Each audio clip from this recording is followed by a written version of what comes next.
Hi, everybody, and welcome back to another episode of the Business Integrity School. We have a very special guest with us today, Jane Norberg. Hi, Jane. Hello. Thanks for having me. Absolutely. Let me tell you guys a little bit about Jane and what an honor it is to have her with us today, and then we'll jump right into the questions. Jane is now a partner at Arnold and Porter, where she represents public and private companies, financial institutions, individuals, and investment advisors on sensitive whistleblower and other complex matters. And the reason she is so qualified to do that is prior to joining Arnold and Porter, Jane was the chief of the Office of the Whistleblower at the Securities and Exchange Commission. Jane joined that office just shortly after its inception in 2012 as deputy chief. 4 years later, she became the chief, and she really helped develop that entire office and lead the program, like I said, nearly since its inception. She also has extensive experience and knowledge regarding whistleblower retaliation, which we'll get into a bit in this video podcast. She's also a former special officer in the Division of Enforcement at the SEC, and interestingly, also a former special agent with the United States Secret Service. So Jane, wow, it is a true honor to have you here today. Thanks for spending some time with us. Thank you. Thank you for having me on. I'm happy to do it. Well, I have to ask you first, how did you find your way from being a special agent with the Secret Service to the Office of the Whistleblower at the SEC? Yeah, it's funny. Whenever anyone asks me that question, I always joke it's like the long and winding road. Yeah. So when you're thinking about a career path, it isn't always linear, and it isn't always what you thought it was going to be when you started out. And so I was a special agent with the Secret Service, and that was really right out of college. And so I was with them, and I went to law school at night during part of my stint as a Secret Service agent.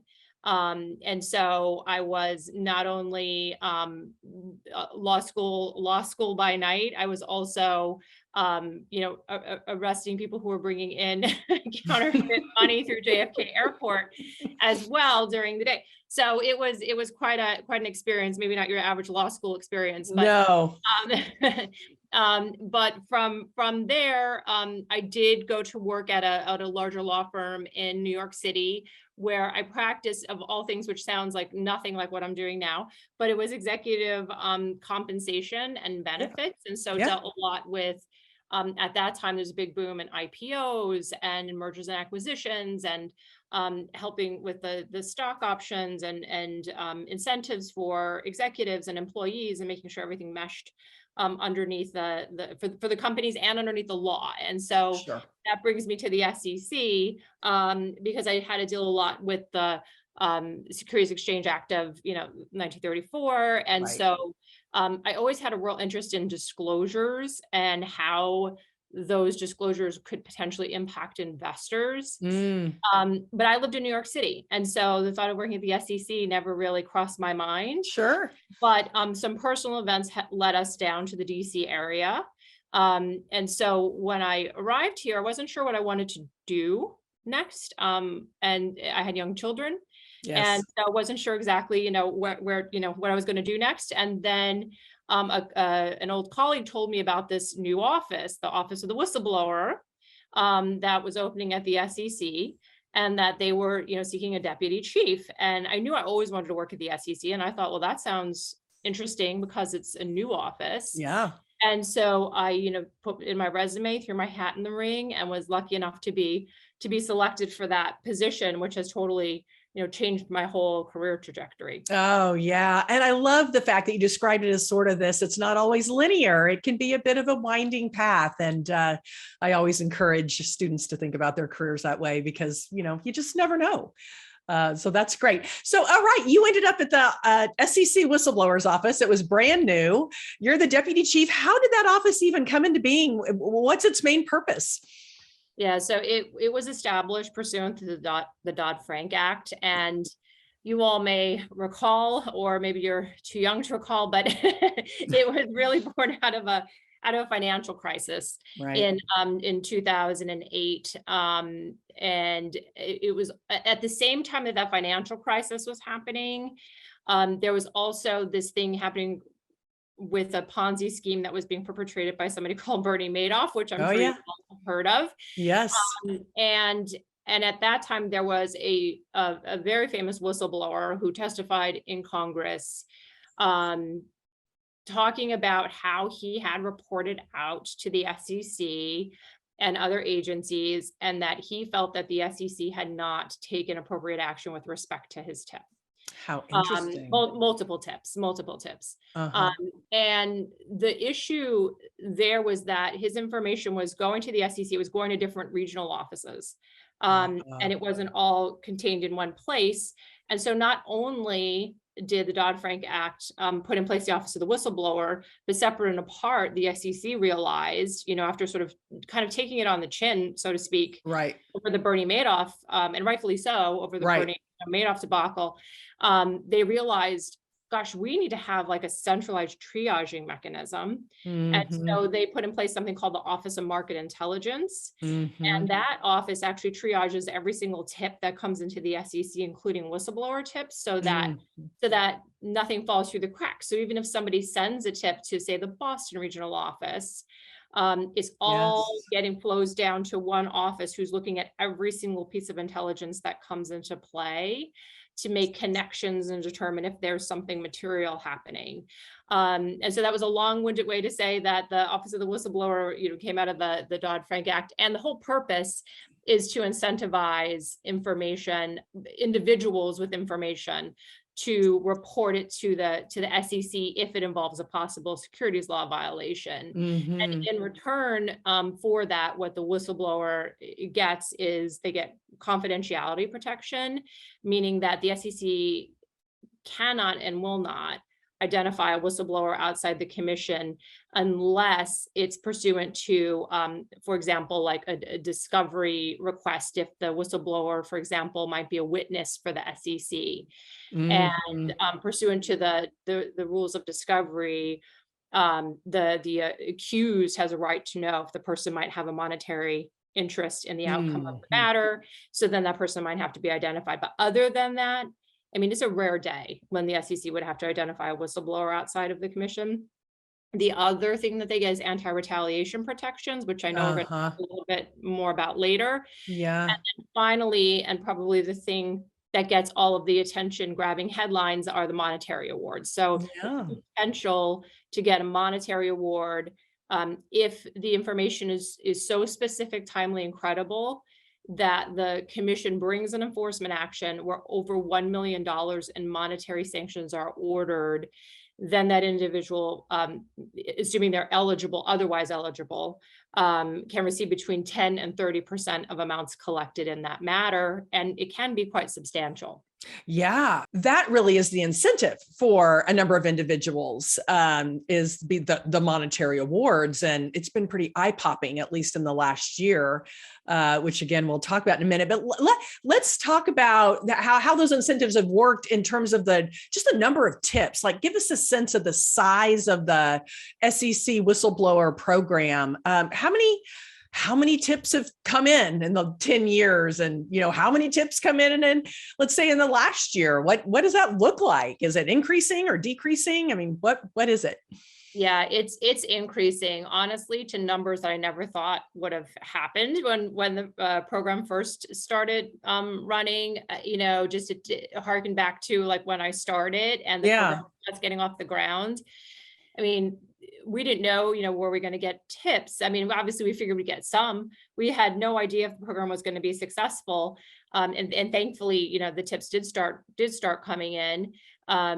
Small numbers at first, but it has gone up, is increased year after year after year, to the point where last fiscal year, and when I say last fiscal year, I mean the end of September through the end of September 2021. Right.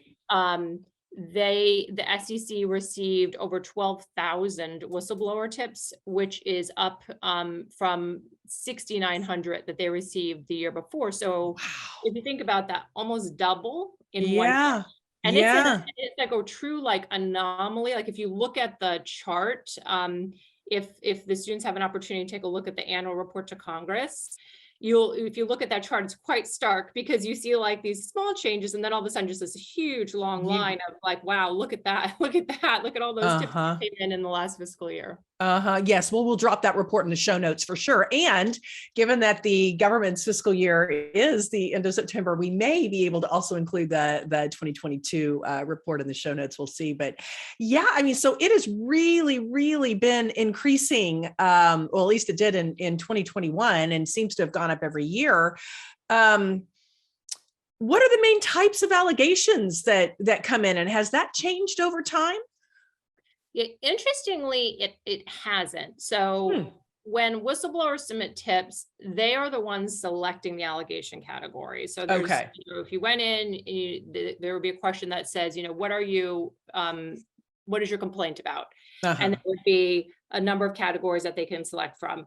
And the top 3 have remained the same since the beginning of the program. And they are manipulation, complaints about corporate disclosures and financials, and offering fraud.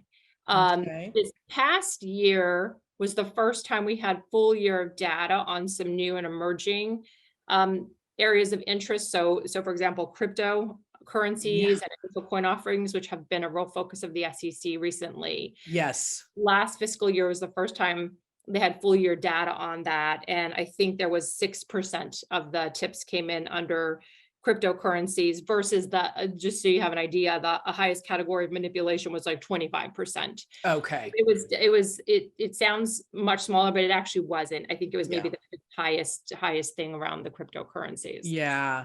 Can you give us just a little bit of a flavor when we say manipulation or corporate disclosures and financials or offering fraud? Like, what does that mean? Yeah. So when you're thinking about corporate disclosures and financials, that's usually, so they're offering documents that are given out to investors, or I shouldn't even say, it doesn't have to be in the offering documents. It can be in a statement, in a press release, be in an annual proxy statement or 10K, those types of filings that a public company must do. Right. The SEC, there are certain requirements under the law of what they have to disclose to investors. And the whole point is to make sure investors have the right, accurate and complete information in order to invest in a company, to make that investment decision, right? Right. And so that's what the SEC is very focused on, is our investors getting this right information. Yeah. And so a lot of times a whistleblower may come in and say, the company said this in their annual report to shareholders, but in fact, I know because I'm an employee of the company that is not accurate. That in fact they omitted this information, and so something along those lines. And one thing that's kind of a hot topic that I'll mention, disclosures. To give you an example, so hot topic right now is ESG. Right, you can't like look anywhere without hearing about environmental, social, and governance criteria. And the SEC is very focused on disclosures related to those topics. So much so that the SEC is reportedly even looking at companies' websites or their corporate sustainability reports. And so every company wants to now say, I'm this great corporate citizen, doing all this great stuff for the planet and very environmentally friendly. And that's great. But sometimes I think companies might take it just a step too far and not be able to back it up. Yeah. And that's really what the company is, what the SEC is looking at to make sure that those types of disclosures are accurate. Yeah. And that's a real evolving field. There are a number of regulations that are, currently in the pipeline that may come into effect shortly, especially on the environmental side and how far upstream companies are going to have to go to report that. So yeah, I think there is a big scramble on right now to really be able to back up that data. So that's certainly is an evolving topic, as well as crypto. I think that we'll probably continue to see that. I don't know if it'll ever overtake the top 3 since it's been that way for the last 10 years, but that'll be interesting to watch. Okay, so let's talk about who can report in tips to the SEC's Office of the Whistleblower. Is it just people here in the United States, or can people from outside the United States also submit tips? How does that all work? Yeah, Anybody can submit a tip. It was written, I think, intentionally broad, because just going back to the Bernie Madoff whistleblower, Yeah. not an employee of the company. He was an outside person who observed something that he thought was incorrect. And so it was drawn, the net was cast quite wide for that particular reason. So you don't have to be an insider or an employee of a company to be a whistleblower, like literally anybody. We received tips from competitors, from ex-spouses where relationships soured, and they're like, you know what, let me tell you what my boyfriend was doing. Yeah. So really anybody can be a whistleblower. And so, and US versus foreign citizens, Yeah. again, anybody. Okay. So Okay. to give you an idea, I mean, the whistleblower program, they've received tips from every single state in the United States, as well as Wow. 133 countries worldwide. And again, harkening back to the first days of the program, I never, ever thought that we would receive tips from that number of countries. And so it's really a worldwide reach to this program. And it's really important that, you know, companies really think about that when they're considering their internal whistleblower policies. The one stat I will tell you, which I found like it just sort of blew my mind, based on last year's annual report to Congress. There have been whistleblowers who have been paid, so meaning their information was good information, and the SEC brought a case based on that information in 6 continents. So you're literally only missing one continent where there is an SEC whistleblower being paid. So that's like incredible when you think about that. That really, really is. Are there particular, there's a number of questions I want to ask you here, but are there particular countries that stand out as submitting most of the tips from outside the US? Yeah, so most years there's like a top 5 list that I'd say that those countries have always remained in it. They've just sort of moved around in ranking. Canada, the UK, China, India, Australia has been up there. So those are usually the main countries. So every now and then something happens and there's a surprise, you know, country that all of a sudden there's like a lot of tips from them that particular year. I'm not sure why, if there was something that happened with a company that may have had operations based there potentially, but usually those are the top 5 countries from outside the US. Okay, so these individuals would be reporting on the operations of companies that, by and large, are based in the US and have their headquarters here and are subject to the securities laws. So they're public companies traded on the exchange. Is that the right way to think about it? That's largely the right way to think about it, though the SEC has jurisdiction for anyone who trades even ADRs, so like American depository receipts can be traded on a US market. So meaning their stock may be traded on a foreign exchange, but they sell something called ADRs to American investors. And so once that happens, once there's a US investor that can invest their money in that company, that is a hook for the SEC. That's a hook. So it is very, very broad. Very broad. So I also saw in the report to Congress that 20% of the awards were actually made to people, you know, outside the US. And it seems like those numbers continue to rise too. So why is that? Do other countries not have a similar program to what the SEC has? Yeah, it's a really good question. So I think there's a couple of things I would say about that. The US, the SEC's program is really unique in that it has those 3 main components that I spoke about: the confidentiality, the anti-retaliation, and the monetary awards. Got it. A lot of programs you see will have confidentiality and anti-retaliation, but there's no monetary award attached to it. And so the monetary award, you know, whether people think it's a good thing or a bad thing, right? Because I think people can be split on that. Some people might not like that somebody reports because of the money. Yeah. But the fact is that the monetary award, I think, is a factor in Okay. people deciding to report. And so I think people may report to their regulator in their particular country, but they're also reporting it out to the US regulator. Oh, okay. So does the SEC whistleblower office, if it's an international whistleblower, do they coordinate at all with offices in the other jurisdictions, or not so much?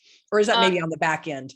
Yeah, no, at times, yes. And there's, laws in certain jurisdictions about speaking to citizens in those countries. And Yeah. so there's a lot of things that Very have complex. to be navigated. And so the SEC does have an Office of International Okay. Affairs that we spoke to quite often I bet. Yeah. to navigate those issues. Yeah.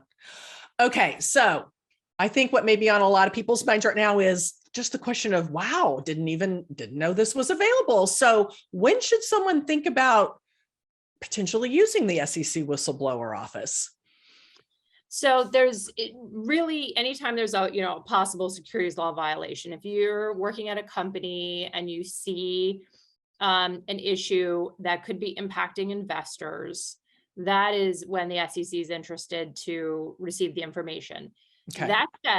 That said, I think a lot of companies have some really strong internal reporting structures. Yeah. And I always think it's a good thing to work within a company's internal reporting structures if you can. Yeah.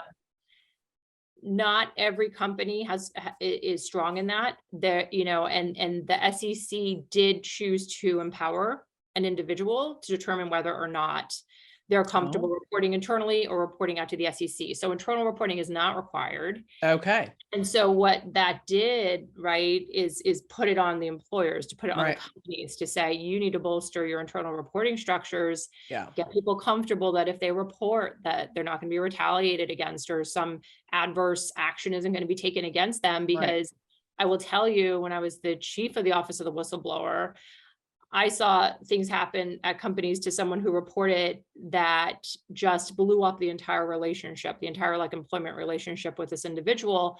Right. When I think it didn't have to be. It was just the immediate sort of fear that someone's reporting something, and then holding that person at arm's length and viewing them as the enemy, instead of somebody who was, a valued employee who saw something, who wanted to bring it to the company's attention.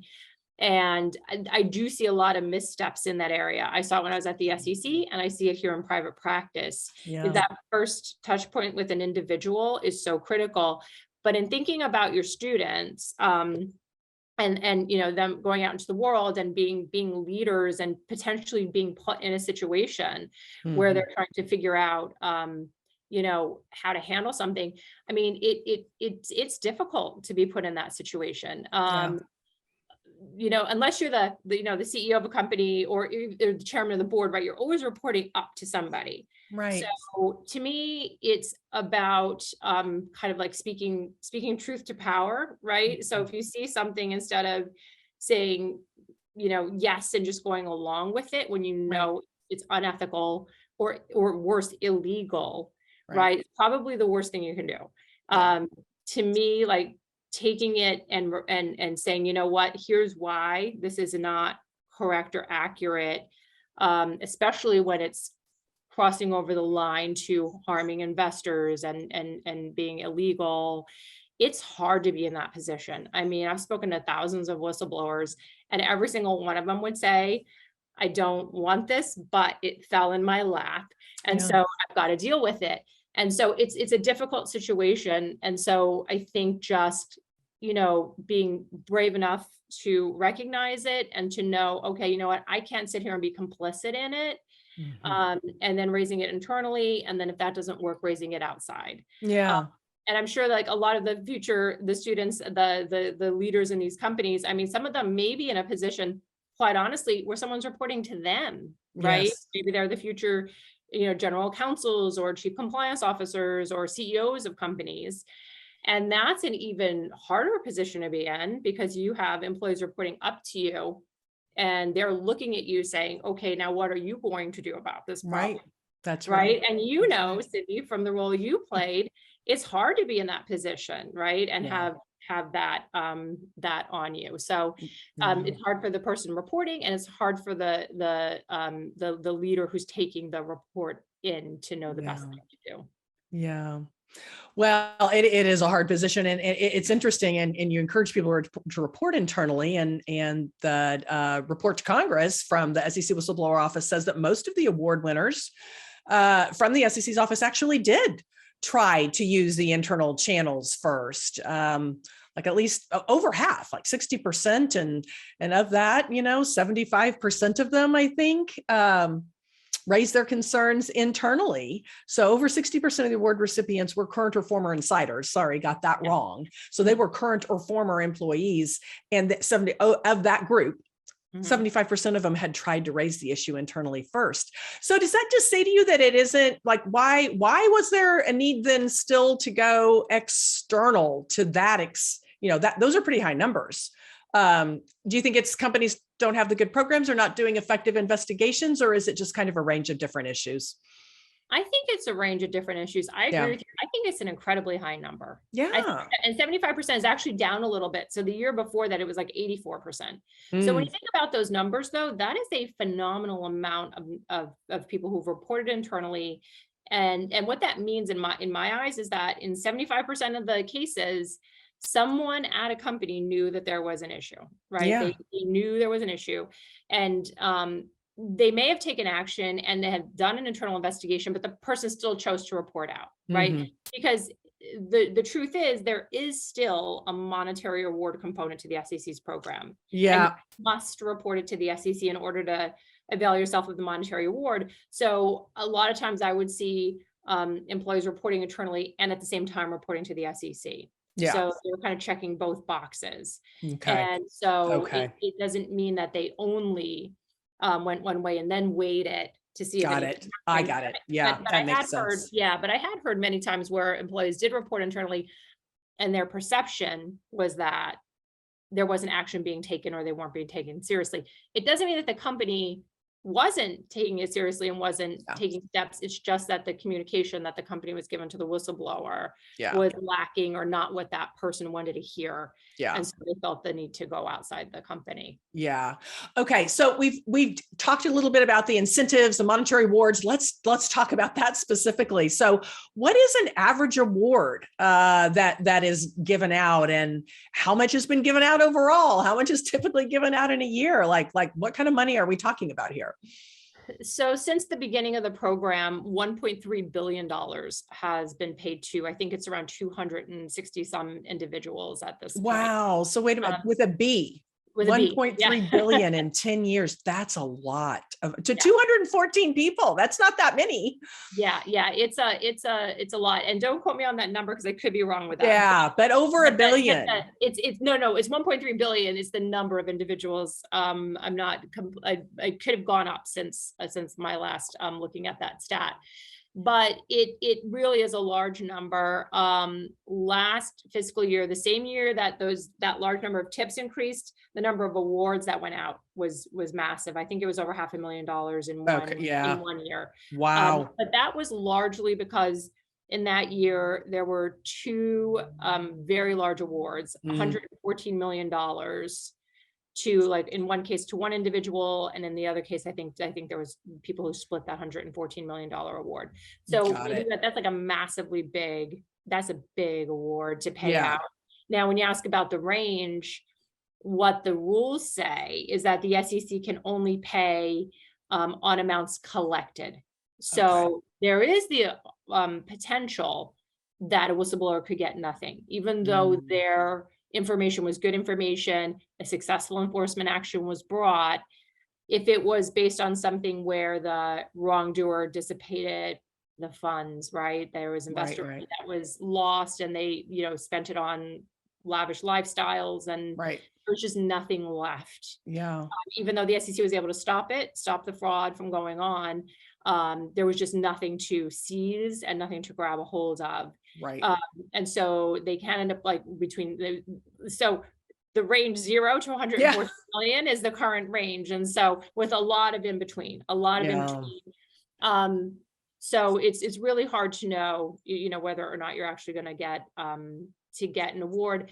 I will say though that the SEC does do a good job, especially if there's a whistleblower involved and investors that have been harmed, of keeping track of wrongdoers, and if they're getting money from another source, or they seize in one instance I know they seized properties and paintings off of walls and stuff in order to auction them off to pay investors back. And part of that money then went to the whistleblower. Well, it didn't reduce what's paid to an investor. I should clarify that the whistleblower awards never reduce what's paid to an investor. There's just a separate fund. Got it. That's put in place. But Got it. So the range is all over the board. All over the board. Okay, so let's talk about retaliation for a minute, because one of the main reasons people don't report, whether it's internally or I would imagine externally, is they're worried about retaliation. Yeah. And I believe that's a separate claim that can be made to the SEC. And in fact, you all have brought, even while you were there, some of the first anti-retaliation claims. Can you tell us a little bit about how that works? Yeah, so under the Dodd-Frank Act, the SEC was given the authority, the enforcement power to bring charges against a company for retaliating against a whistleblower, which really gave in my opinion, the whistleblower program like really some teeth, right? So yeah. So meaning it's the first time that this agency had been allowed to bring a case against a company and charge, real fines against a company for retaliating against a whistleblower, not to mention the embarrassment, right, of being a company that had retaliated and had kind of all over the place. Yeah. So you mentioned there's been 4 to date, and that is correct.